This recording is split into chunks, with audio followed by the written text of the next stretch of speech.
বিসমিল্লাহির রহমানির রহিম। তো আমরা যেটা নিয়ে কথা বলবো এখন effect of heat. Okay, 25 CD. অনেকে আমাকে ডাউট মেসেজ করতেছো না, যেমন সালমান শোয়েব, তোমরা কিন্তু কোনো ডাউট মেসেজ করো নাই, হোমওয়ার্ক করতেছো না মনে হয় নাকি? আচ্ছা, 25 সিডি এটা আমাকে মেসেজ করছে খুব সম্ভবত ফাহমিদা। তো ফাহমিদা, তুমি কি আমাকে স্পেসিফিক বলতে পারবা যে এখানে কোন সমস্যা, নাকি ফুলটাই আমাকে ডিসকাস করতে হবে? সে ফুলটা করে দেন। সিডি স্যার আমার মিডা সাথে সি আস করছে, আমি ডি আস করছি।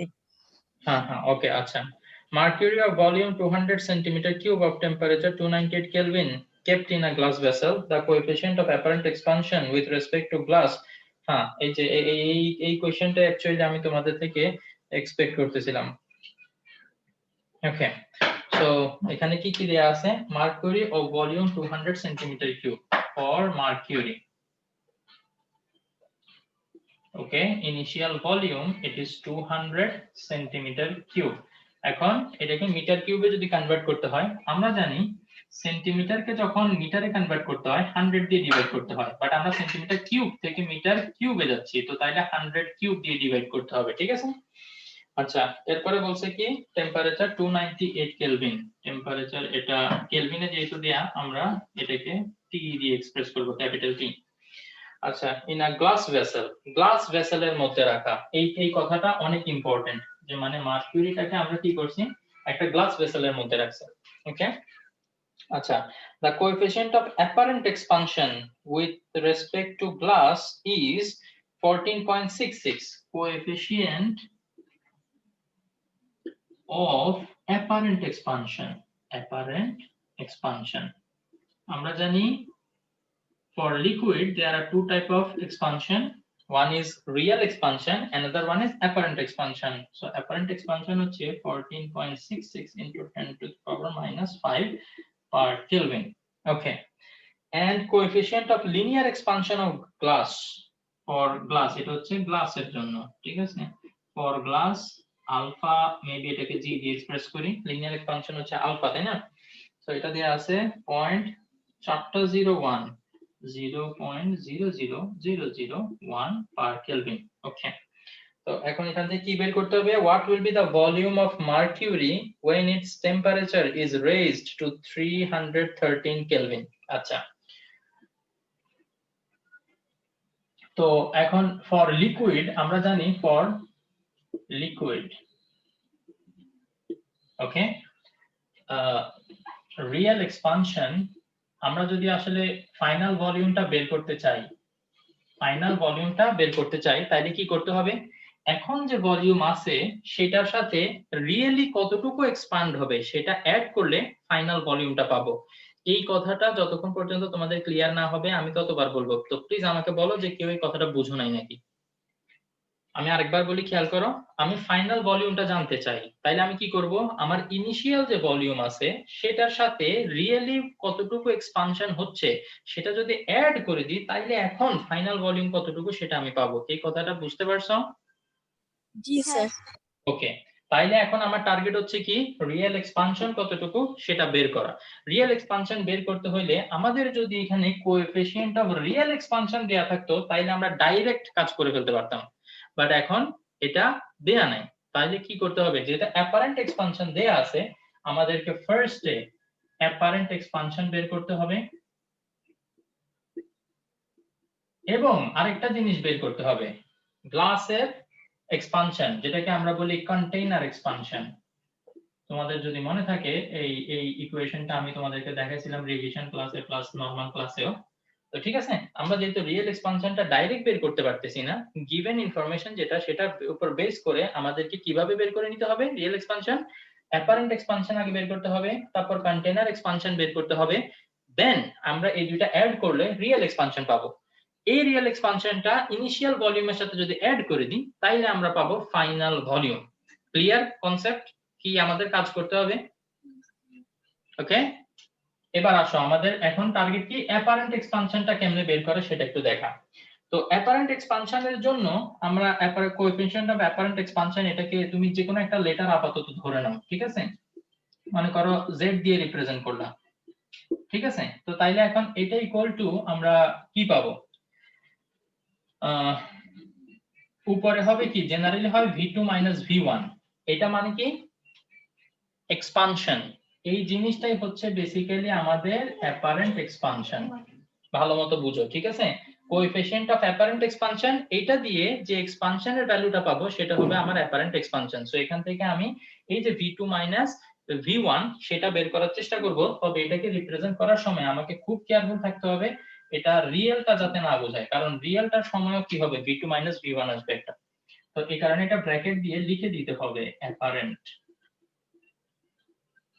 divided by v1, এটা হচ্ছে initial volume and there is temperature change. ও আচ্ছা, টেম্পারেচার এখানে কেলভিনে দেয়া, সো T2 মাইনাস T1।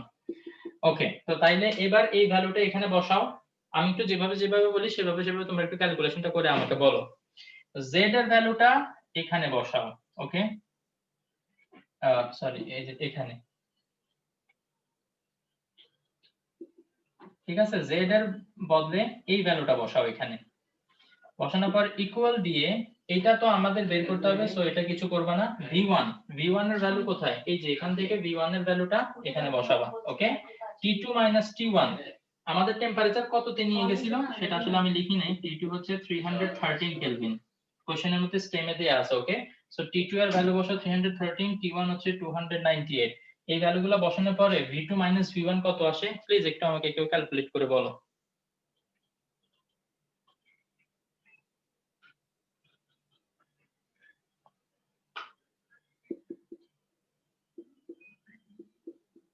আমাদের সুবিধার জন্য আমি লিখে দিচ্ছি, অসুবিধা নেই। এখানে যেটা আছে সেটা আমাদের বের করতে হবে যে এটা, আর নিচে v1 মানে হচ্ছে 200 divided by 100 cube, 200 divided by 100 cube into তোমার T2 minus T1 313 minus 298, 313 minus 298। একটু বলো যে এখানে ভ্যালুটা বের করে এটাকে যদি এটার সাথে মাল্টিপ্লাই করে দাও তাইলে এটার ভ্যালু চলে আসবে। সো তোমরা, আচ্ছা এখানে তো आंसर বের করা আছে, সো आंसरটা আমি এখান থেকে ডাইরেক্ট নিয়ে নিচ্ছি। ওকে, 4.398 into 10 to the power minus 7. কত? 4.398 into 10 to the power minus 7 পাইছি আমি ক্যালকুলেটরে। ওকে, নো প্রবলেম। 4 পয়েন্ট আমার মনে কারেক্ট আছে 39, এখানে 8 দিছে ওরা, অসুবিধা নেই, into 10 to the power 7 metre cube, এটা আসার কথা। তো তাইলে আমরা এই যে এটা পেয়ে গেছি কি অ্যাপারেন্ট এক্সপানশনের যে ভ্যালু সেটা পেয়ে গেছি। ঠিক আছে, আমি এই অ্যাপারেন্ট এক্সপানশনের উপরে এটা লিখে রাখি 4.398 into 10 to the power minus 7। এইখানে যে আনসারটা দিছে এটা সেন্টিমিটার কিউবে দিছে, সো এটার সাথে না মিললে আবার ভয় পাইও না, ঠিক আছে? ওকে, অ্যাপারেন্ট এক্সপানশন কেমনে বের করতে হবে সেটা আমরা শিখে গেলাম। এবার আমরা শিখবো যে কন্টেইনার এক্সপানশন সেটা কিভাবে আমরা বের করব। কন্টেইনার এক্সপানশন বের করাটা খুব ইজি। এখানে যে আছে coefficient of linear expansion of the container, তাই না? লিনিয়ার এক্সপানশন, কিন্তু আমার এখানে কন্টেইনার এক্সপানশন বলতে ভলিউম এক্সপানশন বোঝাচ্ছে, তার মানে গামার ভ্যালু লাগবে। Now how can we get the gamma? Just multiply this value with 3, এটাকে 3 ইনটু 0.20 আবার 201, তাইলে কি হবে 0.20 3 1 যা 3, গামার ভ্যালু আমরা পেয়ে গেছি। ঠিক আছে, that is coefficient of volume expansion. Okay, তো এখন দেখো gamma is equal to what we can write, v2 minus v1 in, এটা কিসের? কন্টেইনার, তাই না? Container divided by v1 into T2 minus T1। তো এখানে তোমাদের একটা কনফিউশন যেটা হইতে পারে যে মানে আমরা তো জানি যে এটার ভ্যালু বের করতে হবে আমাদের। কন্টেইনার এক্সপানশন বলতে কন্টেইনারের ভলিউমের কতটুকু এক্সপানশন সেটা বের করতে হবে, বুঝলাম। But what is the value of v? এই জায়গায় ভিটা আমরা মার্কুরির যে ভলিউম সেটা ইউজ করব। কেন? কারণ হচ্ছে আমাদেরকে যেহেতু এখানে আলাদা করে মেনশন করে দেয়া নাই যে একটা গ্লাস ভেসেলের ভিতরে মার্কুরিটা রাখছে, তো তো মার্কিউরিটা কি হাফ ফিল্ড নাকি ফুল ফিল্ড কিছুই মেনশন করা নাই। আবার গ্লাস যে কন্টেইনার, সেই কন্টেইনারের কোনো ডাইমেনশনও বলা নাই, যে লেংথ ব্রেডথ হাইট কতটুকু, কিচ্ছু বলা নাই। তো তাইলে সেই ক্ষেত্রে আমরা কি ধরে নিব, যে মানে আমাদের নরমাল অ্যাজাম্পশন যেটা, অঙ্ক করতে হলে আমাকে এটা অ্যাজাম্পশন করে নিতেই হবে, এটা ছাড়া কোনো উপায় নেই।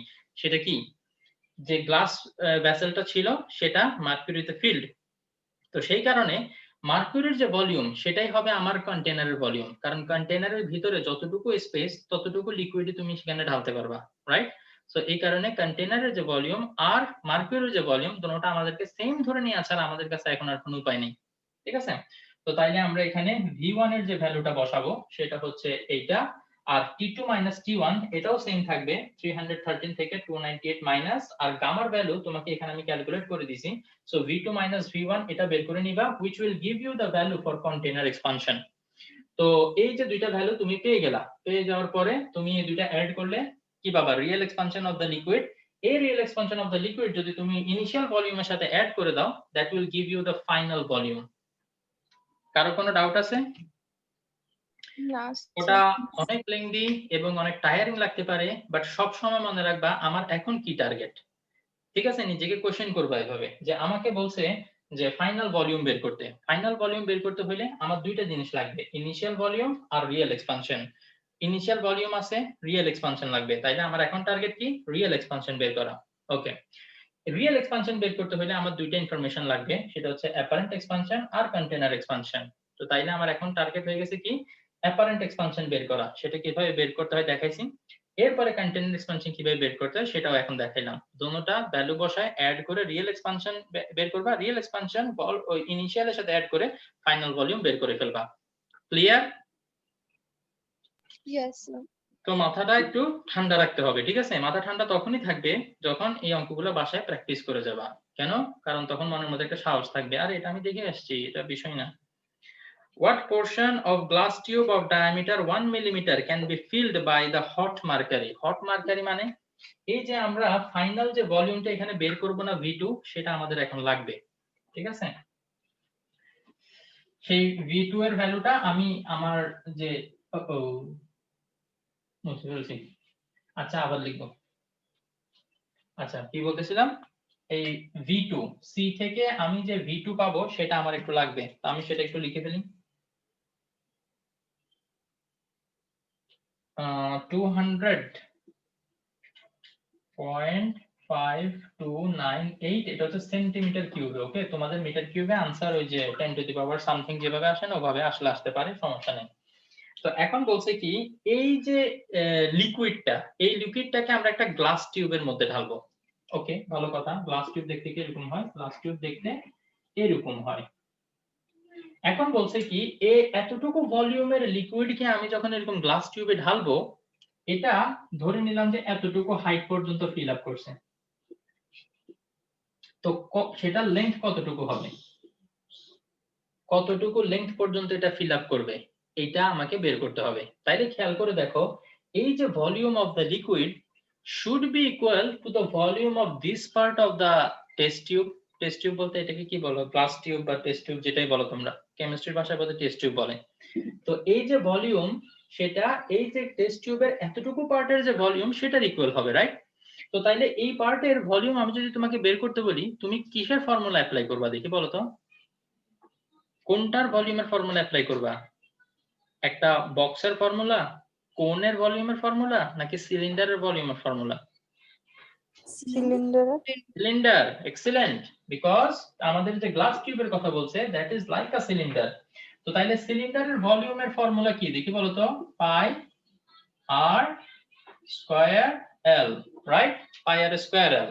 তো এখানে আর হচ্ছে আমাদের কি, হ্যাঁ বুঝি নাই, না আচ্ছা চলো বুঝো না। ওকে, আর হচ্ছে রেডিয়াস, কিসের radius? Radius of the diameter. আর এল হচ্ছে কি, এল কিন্তু ফুল তার লেংথ না, যতটুকু পর্যন্ত লিকুইড ফিল করছে সেইটা পাশে এরকম ফিগার ড্র করে দেখা দিলে আর কোনো কনফিউশন হয় না। এখন এই ভলিউম ইকুয়াল টু হইতে হবে এইটার, তাই না?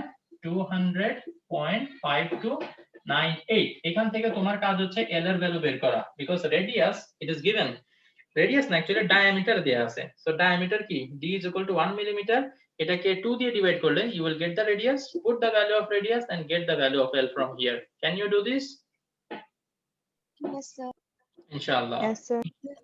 ইজি আছে তাই না? বুঝলে কিন্তু খুবই ইজি। নাকি বলো? মাঝে মাঝে তোমরা বলো যে ফিজিক্স আবার ইজি, এখন আমার কাছে লাগে যে কি পড়াইতেছি। ওকে 26 এর ডি, 26 এর ডি তে কি বলে ওরা? The length of copper wire eto, due to increase in temperature length becomes eto. Okay, fine. The coefficient of linear expansion there আছে সুন্দর।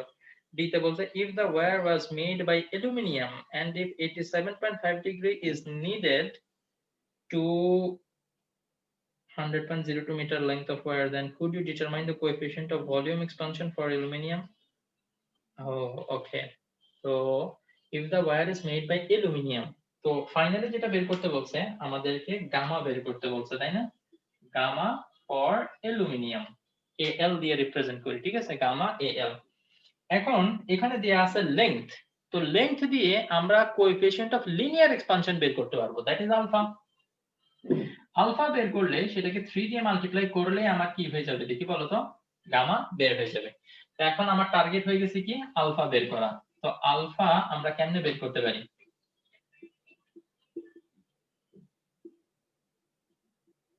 টেম্পারেচার কিসে দেয়া? ডিগ্রি সেলসিয়াস না? তাহলে θ2 মাইনাস θ1। ওকে, তো তাইলে এখন আমরা দেখি যে নেসেসারি ইনফরমেশন গুলো দেয়া আছে কিনা। If the wire was made by aluminum and if 87.5 degrees Celsius is needed to 100.02 meter length of wire, এখানে কথাটা আসলে ক্লিয়ার না।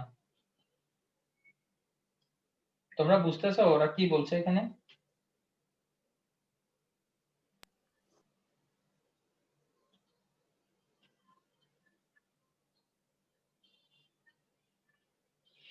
আমি যেটা বুঝতেছি যে ইনিশিয়াল লেংথ এটা 100 ছিল, জাস্ট লাইক কপার ওয়্যারের মতো, এবং আমরা 87.5 ডিগ্রি সেলসিয়াস টেম্পারেচার এতটুকু মানে আমাদের টেম্পারেচার ইনক্রিজ করতে হয়েছে to make the final length 100.02 metre. আমি এটা বুঝতেছি, এখন তোমরা কি বুঝতেছো দেখি বলো। আমি মোটামুটি শিওর আসলে এটাই, ওরা জাস্ট কথাটা ক্লিয়ারলি গুছাই বলতে পারে নাই, ঠিক আছে? সেটা হচ্ছে কি কপার ওয়্যারের মতো অ্যালুমিনিয়াম ওয়্যার 100 মিটার আছে, এইটার লেংথ কে 100.02 মিটার বানানোর জন্য আমাকে ডেফিনেটলি টেম্পারেচার ইনক্রিজ করতে হবে। টেম্পারেচার কতটুকু ইনক্রিজ করতে হয় সেটাও বলে দেয়া আছে, এবং এখান থেকে আমাদেরকে বলছে গামার ভ্যালু বের করতে। তো আমরা কি করতে পারবো এখানে? জাস্ট ভ্যালুগুলো বসাই। হ্যাঁ আমিও এটাই থিংক করছি। হ্যাঁ এটাই এটাই এটাই ঠিকই আছে। অ্যানসার গুলো দেখলে আপনি বুঝতে পারবেন যে এটাই বুঝাইছে। হ্যাঁ হ্যাঁ রাইট রাইট, আমিও এইমাত্র দেখলাম। হ্যাঁ রাইট, এটাই হবে, এক্স্যাক্টলি সেম ভাবে বসাইছে। ও আচ্ছা, না এখানে একটা ঘটনা আছে। আমি যেটা বুঝছিলাম কোশ্চেন পড়ে যে টেম্পারেচার ইনক্রিজ কতটুকু হয়েছে সেইটা হচ্ছে 87.5 ডিগ্রি সেলসিয়াস, বাট এখানে ঘটনা কিন্তু সেটা না। এখানে ওরা বলছে কি যেটা বুঝাইছে এখন বুঝতেছি যে টেম্পারেচার 87.5 ডিগ্রি সেলসিয়াস পর্যন্ত নিয়ে গেছে, ঠিক আছে? তার মানে ইনিশিয়ালি আমাদের স্টেমে দেয়া আছে কত? টেম্পারেচার 25 ডিগ্রি সেলসিয়াস এটা দেয়া আছে, তাই না? এবং এটা থেকে টেম্পারেচারকে যদি তুমি 87.5 এ নিয়ে যাও তাহলে 87.5 এটা হচ্ছে তোমার ফাইনাল টেম্পারেচার, দ্যাট ইজ θ2। তো θ2 মাইনাস θ1 সেটা আসলে 87.5 ডিগ্রি সেলসিয়াস মাইনাস 25 এটা হবে। ওকে, তো এই কারণে আসলে কথাটা বোঝাটা খুব ইম্পর্টেন্ট। বুঝতে পারছো? পারবা θ1 θ2 এর ভ্যালু বসাই দিয়ে বের করে ফেলবা ইনশাআল্লাহ। তো কোশ্চেন পড়ে খুবই সাবধান থাকতে হবে, বুঝতে হবে যে মানে কি এখানে টেম্পারেচার ইনক্রিজ দেয়া আছে নাকি টেম্পারেচার ইনক্রিজ হওয়ার পরে কত হয় সেটা দেয়া আছে। তো আশা করি পারবা। এরপর হচ্ছে 30D।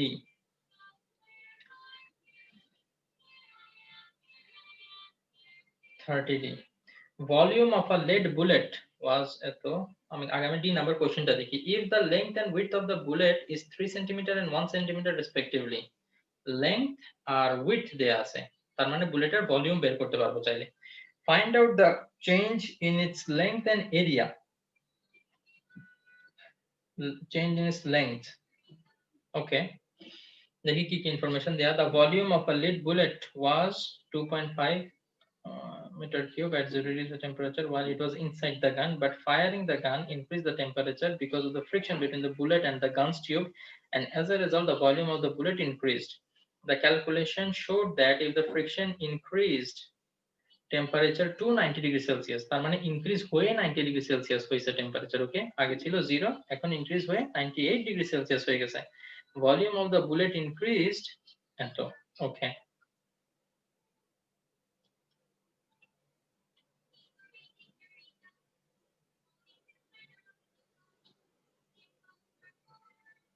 করা যাবে, ওকে।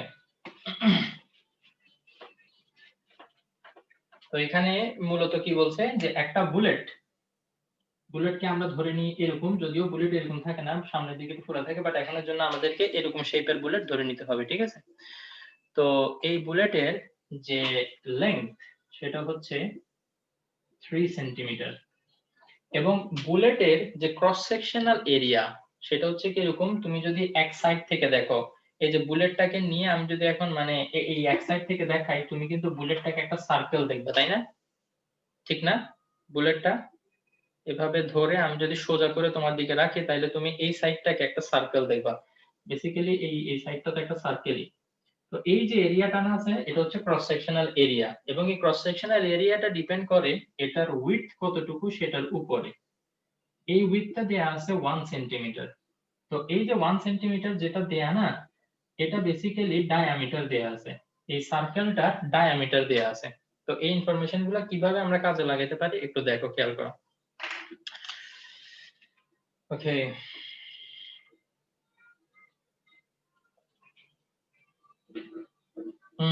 আচ্ছা, সি নাম্বার পারছো তোমরা না? আমি সি নাম্বারটা দেখি নাই দেখে ভাবতেছিলাম একটা স্টেপ বেশি করতে হবে। দেখো সি তে কিন্তু আমরা already find out the coefficient of volume expansion এটা বের করে ফেলছি, তাই না? কোএফিশিয়েন্ট অফ ভলিউম এক্সপানশন সেটা মানে কি গামা বের করে ফেলছি না? এখন গামা ইজ ইকুয়াল টু হচ্ছে 3 আলফা। এখান থেকে আলফার ভ্যালুটা কি করতে হবে, আমাদের বের করে নিতে হবে। কেন আলফার ভ্যালু বের করে নিতে হবে? কারণ আমাদেরকে বলছে কি যে ফাইনাল লেংথ আর এরিয়া বের করতে। তো ফাইনাল লেংথ বের করলে আমার কি লাগবে, কোএফিশিয়েন্ট অফ লিনিয়ার এক্সপানশন লাগবে, that is alpha is equal to L2 minus L1 divided by L1 into theta 2 minus theta 1। কোনটার ভ্যালু কি আমি বলি, গামার ভ্যালু এটা তুমি সি থেকে পাইছো, ঠিক আছে, সি থেকে গামার ভ্যালু পাইছো। তো তাহলে গামার ভ্যালুটাকে তুমি যদি 3 দিয়ে ডিভাইড করো, তাহলে আলফার ভ্যালু পাবা, আলফার ভ্যালুটা বসাবা এখানে। L2 এটা তোমাকে বের করতে হবে, সো আমি এটা গোল দিয়ে রাখলাম। এখন দেখি L1 আমি জানি, L1 আবারও জানি, থিটা 2 মাইনাস থিটা 1 টেম্পারেচারকে আমি জানি, হ্যাঁ জানি, কারণ হচ্ছে শুরুতে টেম্পারেচার ছিল 0 ডিগ্রি সেলসিয়াস এবং পরে টেম্পারেচার হয়ে গেছে 98 ডিগ্রি সেলসিয়াস, ঠিক আছে। তাইলে এখান থেকে আরামসে আমরা L2 বের করে ফেলতে পারবো, ঠিক কি না?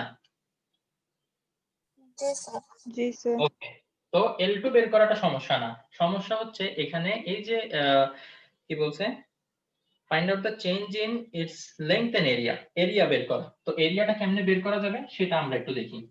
তো এরিয়া হচ্ছে কি beta is equal two a2 minus a1 divided by a1 into theta 2 minus theta 1। তো খেয়াল করে দেখবা বিটার ভ্যালুটা আমরা জানি না, কিন্তু আলফার ভ্যালুটা তো জানি। আলফার ভ্যালুটাকে যদি তুমি 2 দিয়ে মাল্টিপ্লাই করে দাও, তাইলেই তুমি কি বিটার ভ্যালু পাবা, because beta is equal to 2 alpha. হয়ে গেল। এরপরে a2 আমাদেরকে বের করতে হবে, সো এটা সার্কেল করে রাখি, বাকিগুলোর উপরে টিক মার্ক দেওয়া যায় কিনা দেখি। Bitter value tick mark. a1 হচ্ছে কি ইনিশিয়াল এরিয়া। খেয়াল করো একটা সার্কেলের এরিয়া ফর্মুলাটা কি, পাই আর স্কয়ার। পাই আর স্কয়ার, ভেরি গুড, পাই আর স্কয়ার। কিন্তু তুমি এখানে জানো হচ্ছে ডায়ামিটার, তো ডায়ামিটারকে যদি তুমি 2 দিয়ে ডিভাইড করো, তাইলে তুমি কি পেয়ে যাবা, রেডিয়াস পেয়ে যাবে না। সো রেডিয়াসের ভ্যালুটা যদি ওখানে বসায় দাও, এটা হচ্ছে ইনিশিয়াল রেডিয়াস, তাই না, r1 d1 যদি ধরি, তাইলে এটা আমাকে দিবে ইনিশিয়াল এরিয়া। ইনিশিয়াল এরিয়ার ভ্যালুটা এখান থেকে আমরা কোথায় বসাবো, এখানেও বসাবো, আবার এখানেও বসাবো। এবং theta 2 minus theta 1 just like previous, 98 degree Celsius minus 0 degree Celsius. তো এই যে ভ্যালুগুলো বসাই দিলে তুমি A2 এর ভ্যালু আরামসে পেয়ে যাবা। ক্লিয়ার? Yes, sir. আলহামদুলিল্লাহ। তাইলে effect of heat on matter এটার উপরে আমাদের আর কোনো ডাউট নাই ইনশাআল্লাহ। ওকে, আচ্ছা। তো এরপরে সেট এন্ড ফাংশন, কতক্ষণ টাইম বাকি? ও টাইম আছে, আলহামদুলিল্লাহ। আজকে আমরা টাইমের মধ্যে বরকত দিয়ে দিয়েছি একদম। আচ্ছা স্যার, হায়ার ম্যাথ এক্সাম তাহলে ফার্স্টে, আবার জিগায় হায়ার ম্যাথ ভেরি ইম্পর্টেন্ট। তাহলে স্যার ওই যে প্রবাবিলিটির কি হবে? প্রবাবিলিটি প্রবাবিলিটির কিছু হবে না, প্রবাবিলিটি যেরকম ছিল সেরকমই থাকবে। স্যার, Sir, প্রবাবিলিটি না স্পেশাল করে এই রিভিশন ক্লাস করাবেন ও সেটা কি স্কুলে করানোর কথা নাকি টিউশনে? আমি ভুলে গেছি। টিউশনে? ও টিউশনে। তো তাইলে ওকে, আমরা নেক্সট চ্যাপ্টার প্রবাবিলিটি ধরবো, কোনো সমস্যা নাই, ঠিক আছে? স্যার বলেন। আমাদের হায়ার ম্যাথস আর ফিজিক্স এর মধ্যে সিলেবাস কমানো হবে না? সিলেবাস তো অবশ্যই কমানো হবে। আমি তোমাদেরকে একটা আইডিয়া দিব যে মানে যেমন মনে করো 3টা কোশ্চেন আসবে, তাই না? 3টা থেকে তোমাদের 2টা আনসার করতে হবে। তো তাইলে 3টা এরকম ভাবে দিব, বলে দিব অ্যালজেব্রা এই কয়েকটা চ্যাপ্টার থেকে একটা কোশ্চেন আসবে, জিওমেট্রি এই কয়েকটা চ্যাপ্টার থেকে একটা কোশ্চেন আসবে, আর ট্রাইগোনোমেট্রি আর প্রবাবিলিটি এই সেকশন থেকে একটা কোশ্চেন আসবে। তো ওকে, এক মিনিট, এরকম যদি আমি বলে দিই তাহলে তোমরা কি করবা জানো? তোমরা অ্যালজেব্রা জিওমেট্রি পড়বা, পারলে ট্রাইগোনোমেট্রি প্রবাবিলিটি পড়বা না, অথবা দেখা যাবে অ্যালজেব্রা ট্রাইগোনোমেট্রি পড়বা, জিওমেট্রি পড়বা না। তাইলে এটা করা যাবে না। তাইলে কি করবো জানো? এটাই কোশ্চেনের ভিতরে স্যার, ওইটা তো পড়ার দরকার নাই না?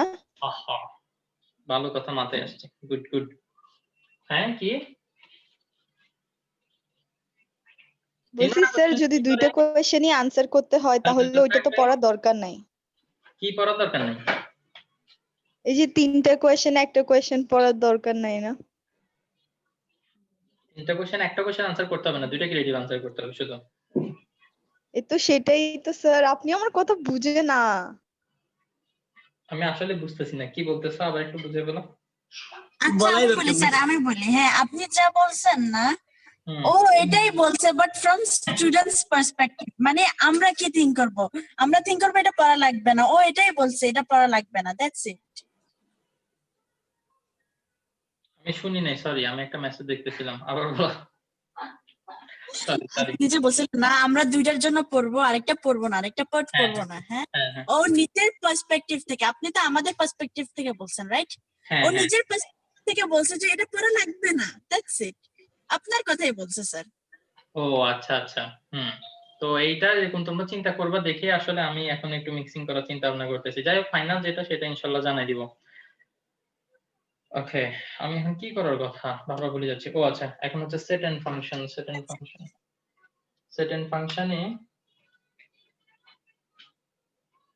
সেট এন্ড ফাংশনতে শুধু ফাহমিদা ডাউট জিজ্ঞেস করছে।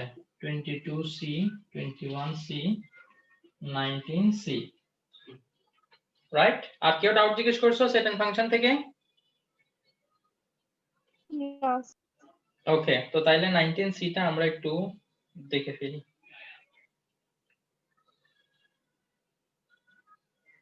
কোথায় গেল?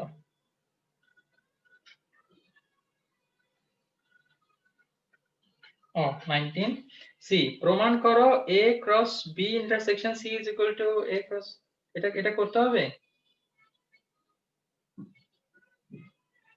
হ্যাঁ, এটা তো খুবই, স্যার প্রমাণ করো কি? তুমি দিছো, তুমি জানো না কি? প্রমাণ করা means prove that, dude, prove that. না জানি আমি, বাট স্যার কোনটা করতেছে? 19C। এটা এখানে প্রমাণ করো কই থেকে আসছে? তুমি সেট এন্ড ফাংশন কোনটার কথা বলতেছো আমি বুঝতেছি না। এই যে এইরকম পিডিএফ না নাকি? বাংলা পিডিএফ? আজব ব্যাপার, এটাই তো তোমাদেরকে সলভ করতে দিছি নাকি না? আমি এটাই করতে দিছি না? হ্যাঁ স্যার, এটাই করতে দিচ্ছেন। ও কোথা থেকে করছে? এবার আমার জিজ্ঞেস করতে মন চাচ্ছে, ফাহমিদা আন্নে কুনাই, আপনি স্যার পিডিএফে এগুলা, আছেন? স্যার আমি না হায়ার ম্যাথের গুলা সলভ করছি। আমিও থিঙ্ক করছিলাম ও হায়ার ম্যাথস এর গুলি করছে। সেট এন্ড ফাংশন দিছি আমি জেনারেল ম্যাথের, তার মানে গত 3 ক্লাস ধরে আমরা কি করতেছি, তুমি নাই, দুনিয়াতে নাই। Sorry sir. আচ্ছা যাক, তোমাদের এরপরে কি হোমওয়ার্ক হবে সেটা ইনশাআল্লাহ আমরা ভিডিওটা এখানে শেষ করে ফেলি, মানে পজ দিয়ে ফেলি।